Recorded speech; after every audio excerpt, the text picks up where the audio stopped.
अस्सलाम वालेकुम क्लास बच्चों। लास्ट लेक्चर में मैंने आपको हर्मिट पॉलिनोमियल का जनरेटिंग फंक्शन निकाल के बताया था कि क्या होता है, और इन जनरल कहा था आपने फार्मूला याद कर लेना है। उसके अलावा मैंने हर्मिट पॉलिनोमियल की कुछ आपसे वैल्यूज़ कही थी कि एच नोट पे 1 पे 2 पे 4 5 6 ये सारी वैल्यूज़ ये होती हैं, और आपने स्टार्टिंग की कुछ वैल्यूज़ याद कर लेनी है। एटलीस्ट H5 तक की वैल्यूज़ आपने याद कर लेनी है। अब आज जिससे रिलेटेड पहले हम क्वेश्चंस करेंगे, उसके बाद इसका रिकरेंस फार्मूला देखेंगे। क्वेश्चन नंबर 1 है आपके पास। 1 में आपको क्या है, कन्वर्ट करना है हर्मिट पॉलिनोमियल को ऑर्डिनरी पॉलिनोमियल में। हर्मिट से रिलेटेड आपको दो तरह के क्वेश्चन आ सकते हैं। या आपको कहा जा सकता है कि हर्मिट पॉलिनोमियल को ऑर्डिनरी पॉलिनोमियल में चेंज करें, या आपको ये कहा जा सकता है कि ऑर्डिनरी पॉलिनोमियल को हर्मिट पॉलिनोमियल में चेंज करें। जब आपको हर्मिट को ऑर्डिनरी में चेंज करना होगा, वो शॉर्ट वे आपके पास है और इजी बेस्ट वे होता है। उसके अंदर जस्ट आपको वैल्यूज़ पता होनी चाहिए, आप वैल्यू सब्सटीट्यूट करोगे और करके बता दोगे, सिंप्लीफाई करके ये आंसर आ रहा है। लेकिन जब कभी ऐसी सिचुएशन आ जाए कि ऑर्डिनरी आपको पॉलिनोमियल दी है, आपने उसको हर्मिट की फॉर्म में चेंज करना है, उसके लिए थोड़ा प्रोसीजर आपका चेंज होता है। आप देखोगे कि हाईएस्ट पावर कौन सी आ रही है, जितनी हाईएस्ट पावर होगी उतने हाईएस्ट पावर का लीनियर कम्बिनेशन आप लिखोगे हर्मिट पॉलिनोमियल का। राइट हैंड साइड को सेपरेट से सॉल्व करोगे वैल्यूज़ लगा के, फिर कोफिशिएंट कंपेयर करके ABC की वैल्यू निकाल के उसे हर्मिट की फॉर्म में चेंज करोगे।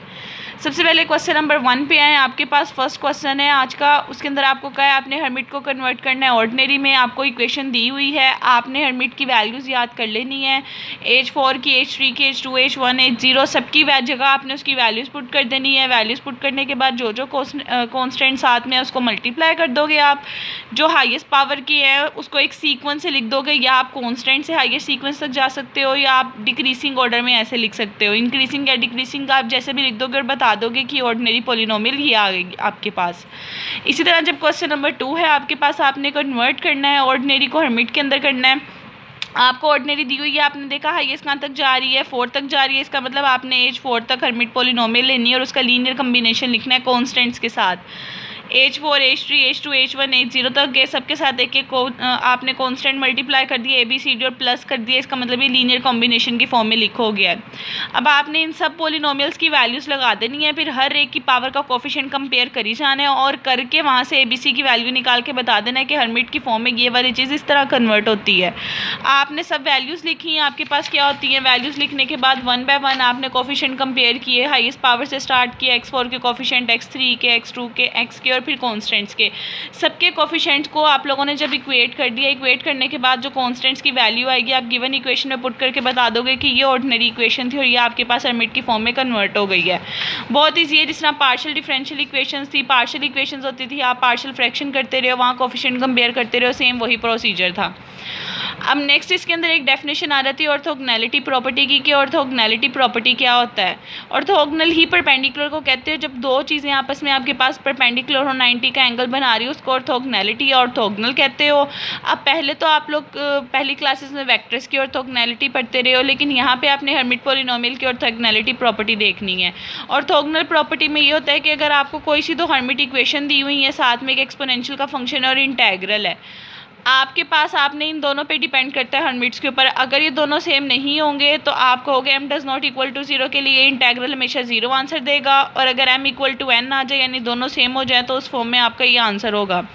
आपने जस्ट ये फॉर्मूला याद रख लेना। अगर आपको क्वेश्चन आ जाए कोई इस टाइप की चीज़ आपने इक्वेट करनी है हर्मिट की फॉर्म में, आप ये वाला फॉर्मूला अपने माइंड में रखोगे, देखोगे दोनों में से कौन सा केस है, डायरेक्ट वो वैल्यू पुट कर दोगे और बता दोगे कि ये आंसर आएगा आपके पास। जैसे कि देखिए आपके पास क्वेश्चन नंबर 1 है, आपसे कहा आपने वैल्यू फाइंड आउट करनी है, इंटेग्रल एक्सपोनेंशियल और दो हर्मिट की वैल्यूज़ इन्वॉल्व हो रही है। बजाय इसके दोनों की वैल्यूज़ लगाओ, उसके बाद इंटेग्रल बाय पार्ट्स लगाओ। ये सारा काम करने से बेहतर है आपको ऑर्थोगोनैलिटी प्रॉपर्टी का फॉर्मूला पता होना चाहिए।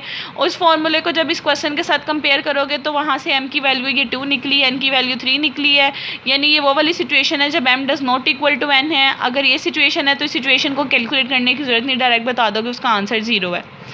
इसी तरह इससे रिलेटेड एक और क्वेश्चन है आपके पास, क्वेश्चन नंबर 3 था, ये क्वेश्चन नंबर 4 है। अगर आपसे कहा है फाइंड, आपने वैल्यू करनी है इस इंटेग्रल की। अब इसमें देखिए रिपीटेशन हो रही है, h2 ऑफ x का स्क्वायर है, यानी h2 ऑफ x ही 2 टाइम आ रहा है। ये वो केस है जिसके अंदर m इक्वल्स टू n है। आप वो वाला फॉर्मूला आपने याद किया होगा, वो वाले फॉर्मूले में जहाँ जहाँ n आ रहा होगा n की जगह 2 पुट करोगे और बता दोगे, एट द एंड आपका ये आंसर आता है। बहुत ईजी है, सारे का सारा काम फॉर्मूले पर डिपेंड करता है। अब आपके लिए एक छोटा सा होमवर्क है, ये 2 क्वेश्चंस लिखे हुए हैं, आपने इस वाली ऑर्डिनरी पॉलिनोमियल को हर्मिट में कन्वर्ट करना है। और सेकंड क्वेश्चन ये है, आपको ये इंटेग्रल दे दिया, आपने इसकी वैल्यू इक्वेट करनी है ऑर्थोगोनैलिटी प्रॉपर्टी को यूज़ करके। इसके बाद नेक्स्ट अब आपको इसका रिकरेंस रिलेशन बताऊंगी कि रिकरेंस रिलेशन आपके पास क्या होता है। रिकरेंस फार्मूला आपके पास ये होता है हर्मिट पॉलिनोमियल का। आपको क्वेश्चन के अंदर ये भी पेपर में आ सकता है कि स्टेट एंड प्रूफ करें recurrence formula for hermit equation, या आपको ये स्टेटमेंट दी जा सकती है लेफ्ट हैंड साइड को राइट हैंड साइड के इक्वल प्रूफ करना है। अब इस स्टेटमेंट का प्रूफ करने के लिए आपको पहले हर्मिट की वैल्यूज़ पता होनी चाहिए, एटलीस्ट 2-3 पता होनी चाहिए, क्योंकि उसके फॉर्मूले की जब जनरलाइजेशन करनी है तो हमने कन्वर्ट करना है, आपको वैल्यूज़ का पता होना इसलिए ज़रूरी है। आप सबसे पहले प्रूफ के स्टार्ट में 2-3 की वैल्यूज़ बता दोगे कि ये आती हैं।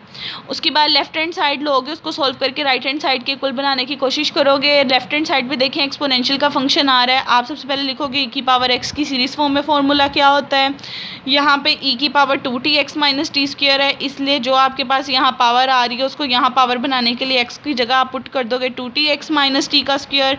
जब आप दोनों साइड्स पे पुट कर दोगे, यहाँ पे भी और यहाँ पे भी, ये इस फॉर्म में कन्वर्ट हो जाएगा। दोनों टर्म सेपरेट कर दोगे, इसका भी स्क्वायर ओपन करोगे, फिर 1/1 2 फैक्टोरियल को हर एक से डिवाइड कर दोगे। सेपरेट करने का पर्पस ही ये है कि जो सेम आपके पास टर्म्स हो रही हैं उसको आपने कंबाइन कर लेना। जैसे ये टी स्क्वायर था, इसको टी था, टी इधर कर लिया, टी स्क्वायर इन दोनों टर्म्स में इन्वॉल्व हो रहा था, टी स्क्वायर कॉमन लेके बता दिया ये टर्म है। इसी तरह टी क्यूब T4 टर्म्स बननी थी, लेकिन आपने स्टार्टिंग की 2-3 टर्म्स के लिए ऐसे सोल्व कर लेना है। जब आप सोल्व करोगे तो आप गौर करोगे जो फर्स्ट वाली टर्म है h नोड ऑफ x, ये 1 के इक्वल थी, यहाँ से h नोड ऑफ x में चेंज हो गया है, ये h1 ऑफ x में चेंज हो गया, साथ में t आ रहा है। इसी तरह h2 ऑफ x है और टी स्क्वायर ओवर 2 फैक्टोरियल है और अप टू सो ऑन है। यानी कि आपके पास इन जर्नलाइजेशन ये हर्मिट किया है। डिफरेंस क्या आ रहा है, टी देखें, टी की पावर इंक्रीज होती जा रही है और नीचे फैक्टोरियल आता जा रहा है। तो इन जर्नल लिख दोगे टी की पावर n और साथ में नीचे लिख दोगे n फैक्टोरियल, और यहाँ पे n आएगा। जब चेंजेस आ रही हैं तो left hand side right hand side के इक्वल प्रूव हो जाएगी। आज सिंपल बस मैंने आपको ये प्रूव करवाना था और इससे रिलेटेड ऑर्थोगोनैलिटी प्रॉपर्टी बतानी थी और कुछ क्वेश्चंस बताए हैं। आप लोग आज का लेक्चर सुनो, किसी भी स्टेप में प्रॉब्लम है तो फिर बताएं, हम वो डिस्कस कर लेते हैं।